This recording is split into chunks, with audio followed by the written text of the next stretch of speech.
I mean, so on that same note of like doing things to beat the game faster, I watched a video yesterday that was uploaded in January about speedrunners who were putting their Famicom or NES on a hot plate I swear I saw a thumbnail to make it go faster. Basically, to basically cause the game's RAM memory, exactly what he's talking about, to fucking like blip out and give you 99 health on like all of your fucking characters in Dragon Quest.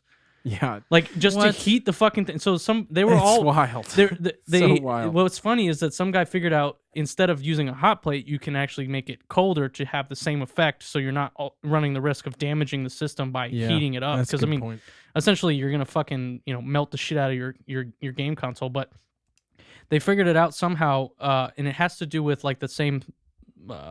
It's basically the same thing that happens when it says do not turn your system off while you're saving.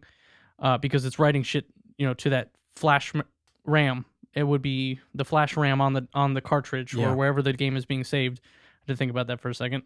And in that same process, you could the guy figured out the glitch because you could turn off the game while you were saving, and at a certain point in the game, that would automatically give you 99% health. But then someone else figured out, oh, I can heat my console up at this certain point. But that's so weird. What is going on physically that causes temperature to create, like, modify the zeros and ones that are happening in the dude? That's so weird, dude. I want to know the actual like mechanism of that. The crazy thing about this is like the way that you're reacting is completely like justified. About like this is insane. Like how far have we come? But the thing is that like I feel like it's just a matter of what's going on now, and in however many years, like all of these things that's like, oh, it takes 8 minutes to finish Pokemon Gold. Like, it's like, dude, we can finish it in like 30 seconds now. Maybe. I feel like there's always an improvement to be made. I mean, it's just crazy now, but it's going to be so much crazier in the future. Like, that is the most ridiculous thing. Like, well, see, but that's got to be its own fucking category. At this point, like so physical ridiculous. manipulation of the hardware, like that's a fucking category. You're not even playing anymore. You're literally just cooking your fucking system. So it's conductivity of the electrical components goes up with the temperature as the temperature increases.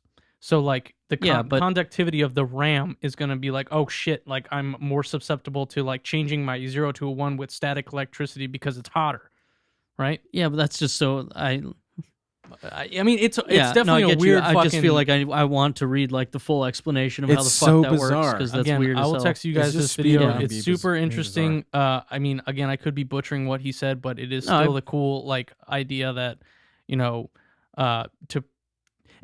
at the end of it, he was like, really what defines a speed run and what's allowed is the community around it, right? So like, is should this be allowed is really kind of up to the speedrunning community. That it's so that's allowed. Basically, yeah. I mean, the one time it came in handy.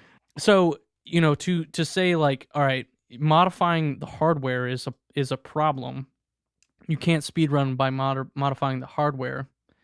Is this considered a modification to the hardware if it's environmental and you're changing the environment? Yeah, I mean, I would say yeah, but that's why he said it's a different category, right? It's got to be its own category. It could be. I mean, look, maybe it's fine, but you're doing something deliberate to change how the game works.